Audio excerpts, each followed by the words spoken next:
असफलता, असफलता इंसान को तोड़ देती है। असफलता इंसान को तोड़ देती है, जीवन को एक नया मोड़ देती है। असफलता इंसान को तोड़ देती है, जीवन को एक नया मोड़ देती है। जो करते हैं जो करते हैं जी जान से मेहनत, जो करते हैं जी जान से मेहनत, असफलता उनका पीछा छोड़ देती है। मैं इंजीनियर अखिलेश कुमार, आज की क्लास में अपने लोग सॉल्व करने वाले हैं एक्सरसाइज 7.4। बुक होगा के.सी. सिन्हा का क्लास 10 और चैप्टर होगा आपका कोऑर्डिनेट ज्योमेट्री अर्थात निर्देशांक ज्यामिति। आज के इस क्लास में एक्सरसाइज 7.4 का क्वेश्चन नंबर 7 या इनसे आगे को सॉल्व करेंगे। इससे पहले की क्लास में क्वेश्चन नंबर 6 तक हमने टोटल सॉल्व कर लिया है। ऊपर आई बटन दबाइए, इससे पहले क्लास का लिंक अवेलेबल है, अन्यथा आप प्ले लिस्ट में जाइए, वहाँ टोटल का टोटल सॉल्यूशन अवेलेबल है। चलते अपने लोग एक्सरसाइज पे। एक्सरसाइज कितना है? 7.4। चलिए 7.4 का क्वेश्चन नंबर 7 क्या कहता है जरा इनको देखिए। इसमें कहता है यदि किसी त्रिभुज के मध्य बिंदु का निर्देशांक, ये सब मध्य बिंदु का निर्देशांक दे दिया है, तो कहता है उस बड़ा त्रिभुज का क्षेत्रफल निकाले, ABC का क्षेत्रफल निकालें। अर्थात त्रिभुज का मध्य बिंदु दिया हुआ, उसका पूरा कहता है क्षेत्रफल निकालें। एक ये त्रिभुज हुआ, त्रिभुज का नाम रख लीजिए ABC, सबका मध्य बिंदु का निर्देशांक दिया हुआ, इसका ही मध्य बिंदु, सबका मध्य बिंदु। पहला मध्य बिंदु कितना है? -1, -2। दूसरा मध्य बिंदु 3, 5। तीसरा का मध्य बिंदु नहीं 3, 5 नहीं 6, 1 है, 6, 1। तीसरा मध्य बिंदु हो गया 3, 5। देखिए सब मध्य बिंदु दे दिया है, मध्य बिंदु दे दिया है, कहता है बड़ा त्रिभुज का क्षेत्रफल निकाले। ठीक ना। अब आइए बड़ा त्रिभुज का क्षेत्रफल बाद में निकालेंगे। कैसे निकालेंगे? एक विशेष कंसेप्ट के आधार पर निकालेंगे, उनको रहने दीजिए। पहले ये तीनों जो निर्देशांक दिया, तीनों मध्य बिंदु से मिलाने वाली रेखा, तीनों मध्य बिंदु को मिला दीजिए तो एक छोटा त्रिभुज बन गया।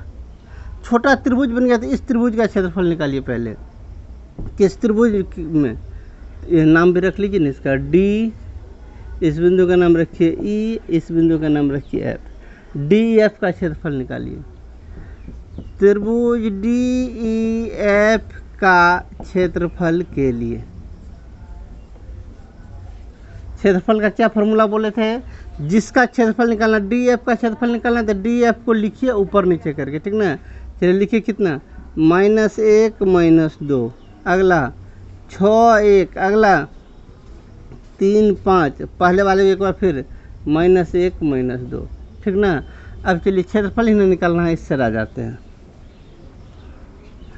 त्रिभुज DEF का क्षेत्रफल बराबर 1/2। 1/2 इस डायरेक्शन में गुना होता है, ये नहीं सिखाए थे, इससे पहले क्लास में ही चर्चा किए थे। चलिए गुना कीजिए, -1 गुना -1 तो -1। 6, 5 30। आगे 3 दूना -6 माइनस। अब इस डायरेक्शन में गुना कीजिए, 6 दूना 12 माइनस में 12, 3 एका 3 प्लस में 3। आगे 5 गुना -1 तो हो गया -5। कीजिए 1/2। 6, 1, 7। 30 में से 7 गया तो हो गया 23 माइनस। इधर 12, 5, 17। 17 में से 3 चला गया, 17 में से 3 चला गया तो -14। -14 माइनस में है तो +14। तो कितना हो गया? 1/2 गुना, जोड़ लीजिए दोनों को, 7, 4, 3, 7, 2, 1, 3 अर्थात 37/2। 37/2 वर्ग इकाई। किसका क्षेत्रफल निकला? DEF का। अब चलिए इतना क्वेश्चन निकल गया। हमें DEF का क्षेत्रफल नहीं निकालना था, हमें निकालना किनका क्षेत्रफल था? इस बड़ा त्रिभुज का क्षेत्रफल। इसमें देखिए दो कंसेप्ट का हम यूज करने जा रहे हैं, जरा गौर से देखिएगा। इस बड़ा त्रिभुज में ये जितना बड़ा ये त्रिभुज है, ऐसा देखिए क्या गो त्रिभुज है, ये डी एफ के जैसे क्या त्रिभुज है, एगो यहाँ एगो यहाँ एगो यहाँ एगो यहाँ, कुल मिला के 1 2 3 4 4 गो त्रिभुज है। अर्थात छोटका का क्षेत्रफल निकल गया, बड़का का क्षेत्रफल कितना होगा, जितना निकला है छोटका उसका 4 गुना होगा। या ऐसे समझिए, अपने लोग इससे पहले ज्योमेट्री में पढ़े हैं क्षेत्रफल पर में। क्षेत्रफल पर में क्या पढ़े हैं, दो भुजाओं के मध्य बिंदु को मिलाने वाली रेखा तीसरी भुजा के समांतर और आधी होती है। क्षेत्रफल पर में, ये तो थेल्स पर में हो गया। क्षेत्रफल पर में दो समरूप त्रिभुज के क्षेत्रफल का अनुपात संगत भुजा के वर्ग के अनुपात के बराबर होता है, ठीक ना। तो वही काम कीजिए, पहले ये छोटका वाला त्रिभुज लीजिए, ये दोनों त्रिभुज समरूप है, ये छोटा वाला त्रिभुज और ये बड़ा वाला त्रिभुज, दोनों त्रिभुज समरूप है, ठीक ना। लिख लीजिए, चूंकि त्रिभुज ए बी सी समरूप त्रिभुज डी ई एफ, दोनों त्रिभुज परस्पर समरूप है। दो त्रिभुज समरूप है तो इनके क्षेत्रफल का अनुपात क्या होगा, area of A B C बटे area of D E F. चलिए, दो त्रिभुज के दोनों त्रिभुज का क्षेत्रफल का अनुपात कर लिए, किन के बराबर होगा। तो सबसे पहले त्रिभुज ए बी सी का एक भुजा लीजिए, ए बी सी का भुजा लेते हैं ए बी बटे, अब डी एफ का एक भुजा लीजिए डी ई एफ, इस त्रिभुज का एक भुजा लीजिए, इस त्रिभुज का भुजा ले रहे हैं ई एफ, दोनों समरूप त्रिभुज का एक एक भुजा लिए, इनका स्क्वायर कर दिए, ठीक ना। अब चलिए आगे, कौन सबसे पहले त्रिभुज ए बी सी बटे त्रिभुज डी ई एफ बराबर क्या होगा, ए बी बटे ई एफ, यही ना अपने लोग को है। चलिए ए बी जरा गौर से देखिएगा, ए बी क्या है, ए बी है बड़ा त्रिभुज का भुजा, इनके बाद है ई एफ है ये छोटा त्रिभुज का भुजा। जरा उस थ्योरम को याद कीजिए, थेल्स थ्योरम को, 9th क्लास में जो थेल्स थ्योरम पढ़े थे उनको याद कीजिए। उसमें पढ़े थे त्रिभुज में किन्हीं दो भुजाओं के मध्य बिंदु को मिलाने वाली रेखा, जैसे ये भुजा ले लीजिए, इन दोनों के मध्य बिंदु को मिलाए तो ये रेखा बना, ठीक ना। किसी त्रिभुज के दो भुजाओं के मध्य बिंदु को मिलाने वाली रेखा तीसरी भुजा के समांतर और आधी होती है, अर्थात इसकी लंबाई जितना होगा इसका 2 गुना लंबाई ये होगा, यहाँ से यहाँ तक, ठीक ना। अर्थात ए बी का आधा ये होगा। तो चलिए कहाँ ए बी पहले न था, ए बी और कौन ई एफ, यदि ई एफ को मानते हैं 1 इकाई, तो ये ए बी कितना हो जाएगा 2 इकाई, टोटल का स्क्वायर। क्यों, तो यहाँ कारण देना पड़ेगा, चूँकि ए बी बटे ई एफ बराबर होता है कितना, तो 2/1, ठीक ना। अब चलिए कीजिए, ए बी सी को रहने दीजिए, ए बी सी बटे डी एफ का क्षेत्रफल निकालें, डी एफ का क्षेत्रफल कितना 37/2 बराबर 2 का स्क्वायर 4/1। चलिए कोना कोने गुना कीजिए, ए बी सी का क्षेत्रफल बराबर 4 से गुना कीजिएगा, 37/2 गुना 4, 7 दूना 14, 4 बैलेंस 1, 3 दूना 6, 1 7, 74 वर्ग इकाई। Answer complete. साइड और आराम से नोट कीजिए। चलिए क्वेश्चन नंबर 7 को फाइनल किया, अब चलते हैं क्वेश्चन नंबर 8 पर। चलिए अब चलते हैं क्वेश्चन नंबर 8 पर। क्वेश्चन नंबर 8 को देखिए क्या कहता है। क्वेश्चन नंबर 8 में कह रहा है त्रिभुज ए बी सी के शीर्ष, एक त्रिभुज है, इस त्रिभुज का तीनों शीर्ष पहले दे दिया, तो पहले तीनों शीर्ष को लिख ही लीजिए, ए बी सी। चलिए तीनों शीर्ष कितना दिया हुआ है, ए का निर्देशांक है 3,0, बी है कितना 0,6 और सी है कितना 6,9, ठीक ना। अब आगे क्या कहता है उसको पढ़िए। अब इसमें कह रहा एक सरल रेखा डी ई ए बी और ए सी को विभाजित करती है, ए बी रेखा ए सी रेखा, इन दोनों रेखा को एक रेखा डी विभक्त करती है, डी काटती है। किस अनुपात में, 1:2 में काटती है। किस अनुपात में, 1:2 में काटती है। जरा गौर से, 1:2 मतलब क्या, ऐसे रखिए ना, एक यहाँ पे है डी है, यहाँ पे है ई, 1:2 मतलब ऊपर का लंबाई 1, नीचे का लंबाई 2, यहाँ भी यहाँ से यहाँ तक ऊपर का लंबाई 1 और नीचे का लंबाई 2, ये 1:2 में विभक्त करती है। तो ये सिद्ध करना है, क्या सिद्ध करना है, डी बटे ए डी, यही सिद्ध करना है, ठीक ना। अपने लोग को दोनों का अनुपात, दोनों का क्षेत्रफल का अनुपात बराबर 9, यह सिद्ध करना है। इसमें चलिए सबसे पहले अपने लोग इस बड़ा त्रिभुज का क्षेत्रफल निकाल लीजिए, जिसका निर्देशांक दिया हो इस त्रिभुज का क्षेत्रफल निकाले, किनका, ए बी सी, त्रिभुज ए बी सी का क्षेत्रफल के लिए, त्रिभुज ए बी सी का क्षेत्रफल के लिए तीनों निर्देशांक को ऊपर नीचे लिखिए जैसे इससे पहले बतलाए थे। ए का निर्देशांक 3 0, बी का निर्देशांक 0 6, सी का निर्देशांक 6 9, पहला वाला एक बार फिर से 3 0। चलिए इस साइड आ जाते हैं।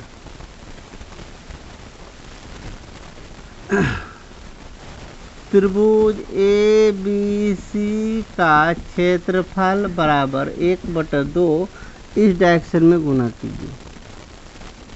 3 गुना 6 छतरी के 18, 0 गुना 9 0, 6 गुना 0 तो 0 माइनस। अब इस डायरेक्शन में गुना कीजिए। 0 गुना 0 तो 0, 6 गुना 6 36, इधर 9 गुना 3 तो 9 तिया 27।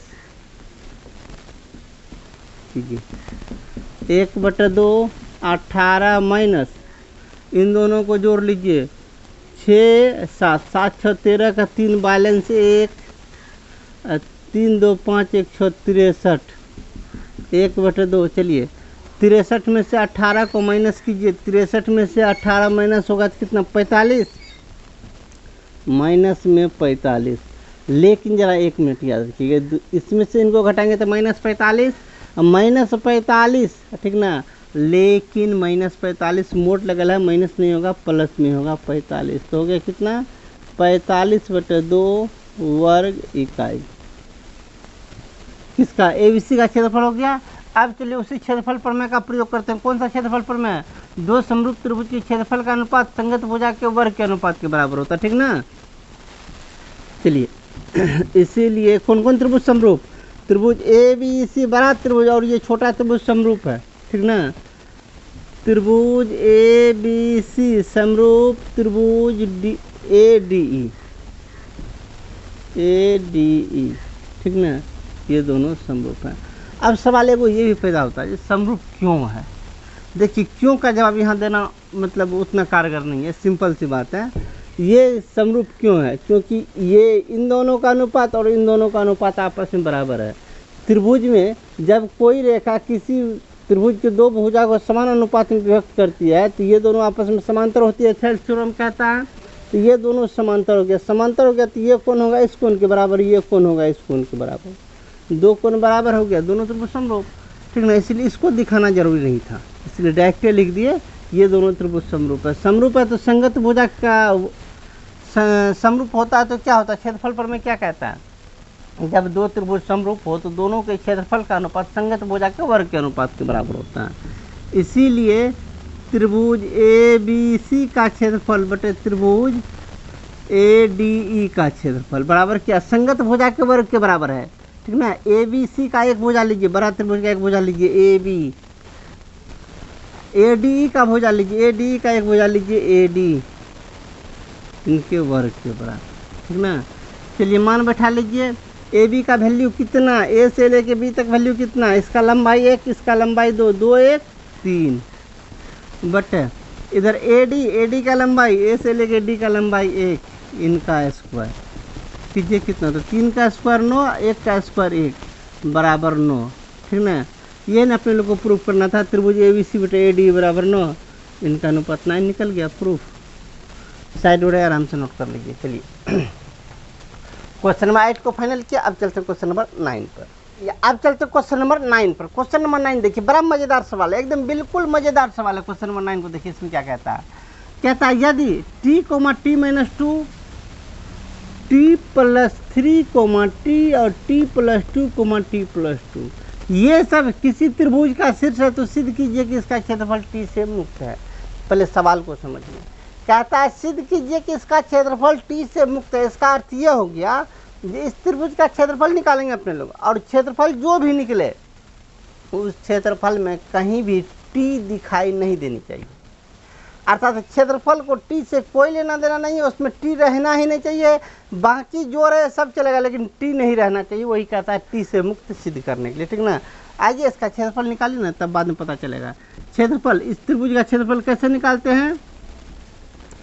त्रिभुज का क्षेत्रफल के लिए कैसे निकालते हैं त्रिभुज का क्षेत्रफल? तीनों निर्देशांक को ऊपर नीचे लिखते हैं। पहला निर्देशांक को लिखिए t, t - 2, दूसरा t + 3, t, तीसरा t + 2, इधर भी t + 2। पहला वाले को एक बार फिर से t और नीचे t - 2। चलिए, त्रिभुज का क्षेत्रफल बराबर 1/2 गुना कीजिए। पहले इस डायरेक्शन में गुना होगा, ऐसे ऐसे इस डायरेक्शन में पहले गुना होगा। t गुना t तो t², t गुना t² इनको इनसे इस बार गुना करना होगा, गुना कीजिए। चलिए के साथ गुना करते जाते हैं। t + 3 को इनसे गुना करना है तो पहले t को t से गुना कीजिए। t गुना t t², t गुना 2 तो 2t, 3 गुना t तो 3t, 3 गुना 2 तो 6, ठीक ना। अब चलिए इनको इनसे गुना करना है। t + 2 गुना t - 2 और a + b × a - b क्या होता है? a² - b², a² - b² तो 4। सब गुना कर लिए। इनके बाद देते हैं माइनस, इसके आगे लिखते हैं, उधर जगह नहीं है इसलिए छोड़ दिए।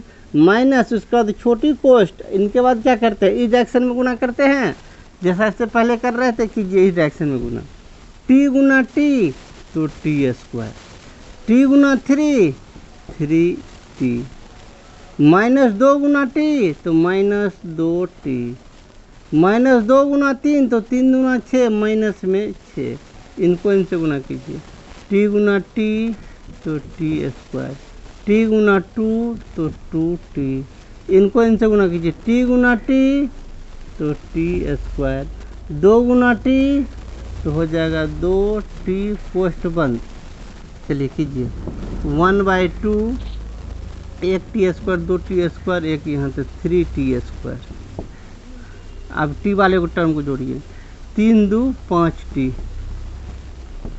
अब उधर संख्या वाले को जोड़िए, 6 में से 4 चला गया तो प्लस में 2 माइनस, और निचलका वाले को हल कीजिए। t² t² t², 3t², 3t²। अब t वाले को टर्म को जोड़िए, 3 2, ये 2t प्लस में 2t माइनस में, ठीक ना, उसको समाप्त कीजिए। 3t 2t 5t। संख्या वाले को जोड़िए, -6, और कहीं ये संख्या नहीं है तो सिर्फ -6 ही। चलिए 1/2 3t² + 5t + 2 - 3t² - 5t plus में 6। ये इनसे समाप्त, ये इनसे समाप्त। बचा कितना अब अपने लोग को? 1/2 गुना 6 2 8, 8 में 2 से भागा दे दीजिए, 4 वर्ग इकाई। अब आइए इसका जो क्षेत्रफल निकाला कितना निकला? 4 वर्ग इकाई। इसमें t नहीं ना है तो नीचे लिख देंगे, अतः त्रिभुज का क्षेत्रफल t से मुक्त है। कंप्लीट ना, साइड हो रहा है, आराम से आप नोट कर लीजिए। चलिए क्वेश्चन नंबर 9 को कंप्लीट किया। अब हम चलते हैं क्वेश्चन नंबर 10 पर। अब चलते हैं क्वेश्चन नंबर 10 पर। क्वेश्चन नंबर 10 को देखिए क्या कहता है। इसमें कहता है यदि XY AXY B1 2 और C2 1 एक त्रिभुज के शीर्ष हैं जिनका क्षेत्रफल 6 वर्ग इकाई है तो सिद्ध कीजिए कि उतना। मतलब त्रिभुज का तीनों शीर्ष है, ठीक ना। तो आइए पटाख से एक त्रिभुज बना लीजिए। एक त्रिभुज देखिए बन गया, नाम ABC। ए का निर्देशांक x, y, बी का निर्देशांक 1, 2, सी का निर्देशांक 2, 1, 2, 1। चलिए त्रिभुज ABC का निर्देशांक हो गया। अब कहता है इसका क्षेत्रफल 6 है, पूरा त्रिभुज का क्षेत्रफल 6 है तो सिद्ध करना उतना। चलिए इसका पहले अपने लोग क्षेत्रफल निकालिए अपने तरीका से। त्रिभुज ABC का क्षेत्रफल के लिए, ठीक ना। त्रिभुज ABC का क्षेत्रफल के लिए ए का निर्देशांक x, y, बी का निर्देशांक 1 2, सी का निर्देशांक 2 1। पहला निर्देशांक एक बार फिर से तो x, y। चलिए त्रिभुज का क्षेत्रफल बराबर कितना? 1/2, इस डायरेक्शन में पहले गुना होगा, ठीक ना। x गुना 2 तो 2x, 1 गुना 1 तो 1, 2 गुना y तो 2y, माइनस अब इस डायरेक्शन में y गुना 1 तो खलिया y, 2 गुना 2 तो 4, 1 गुना x तो x, ठीक ना। चलिए आगे चलते हैं। त्रिभुज का क्षेत्रफल बराबर इतना, त्रिभुज का क्षेत्रफल लेकिन हमें दिया हुआ है 6, तो त्रिभुज का क्षेत्रफल की जगह पे डाल दीजिए कितना 6, 6 बराबर 1/2, इधर चलिए कितना 2x प्लस 2y प्लस 1/8 है। सीरियल क्रम में लिख लिए, पहले x को फिर y को फिर संख्या को।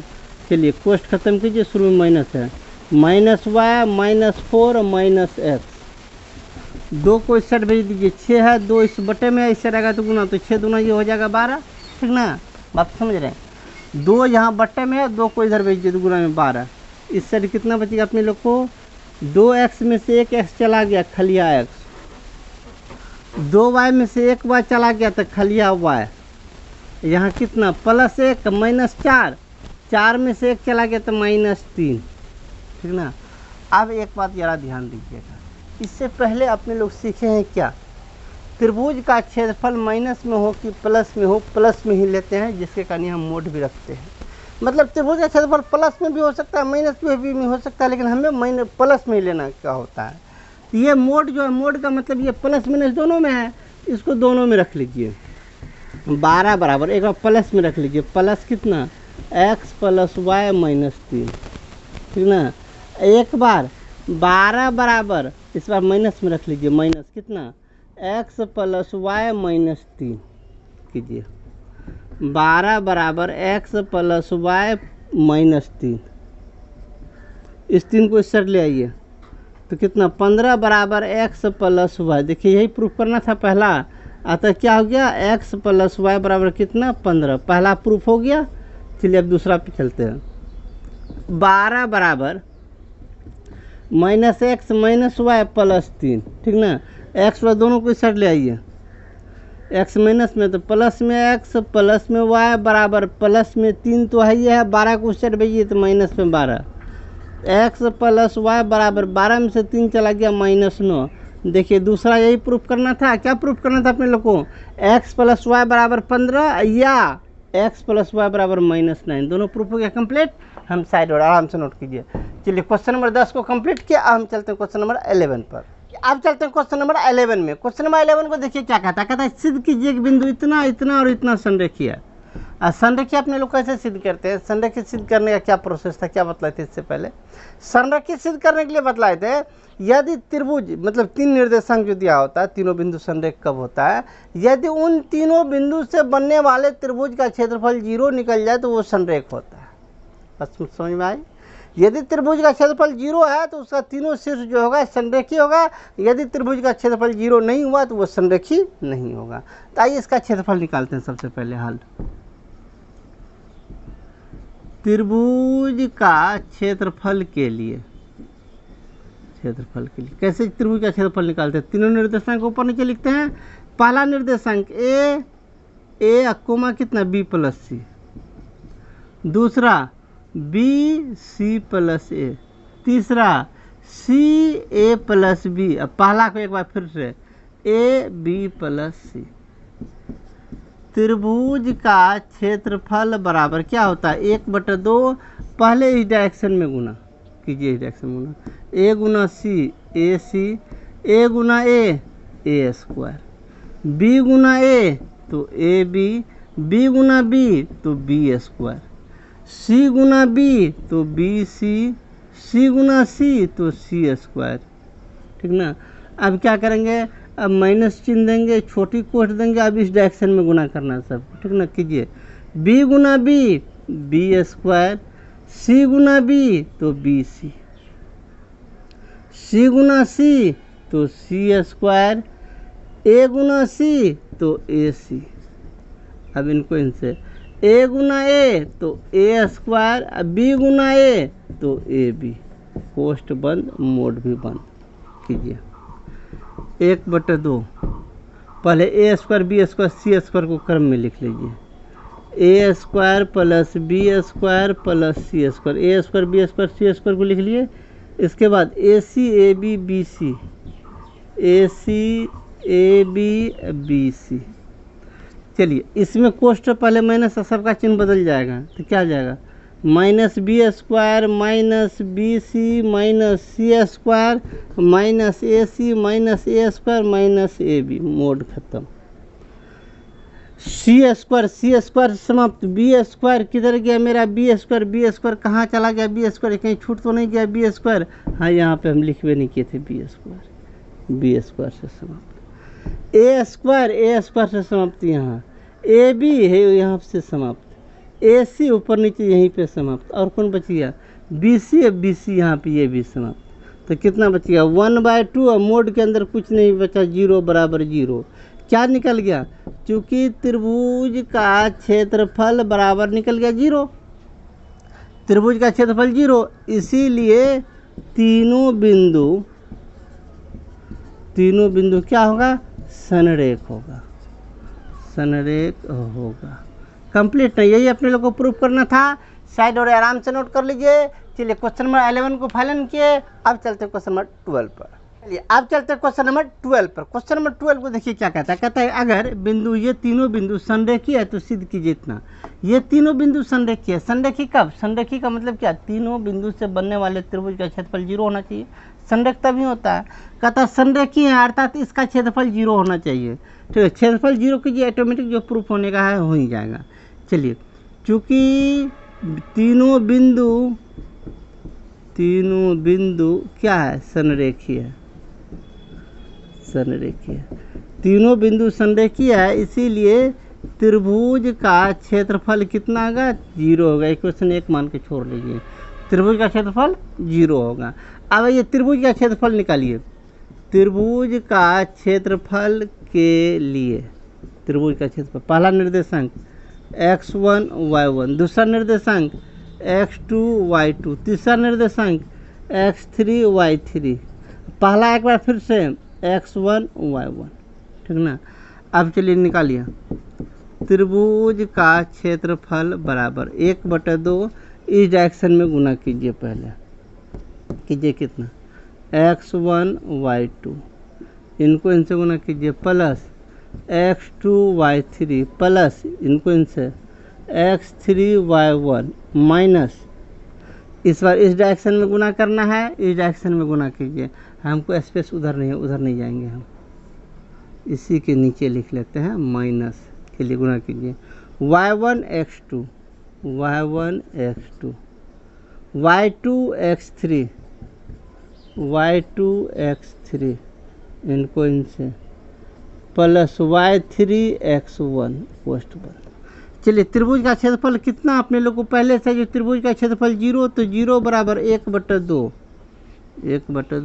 अब कीजिए कितना हो गया इधर x1 y2 plus x2 y3 plus x3 y1 minus वाला माइनस y1 x2, इसके बाद minus y2 x3 minus y3 x1, ठीक ना। अब चलिए 2 यहाँ बट्टे में 2 इससे हटाएगा, वो भी गुना होगा तो वो भी 0 हो जाएगा, उसको भी खेल खत्म कीजिए। चलिए इससे हटाते हैं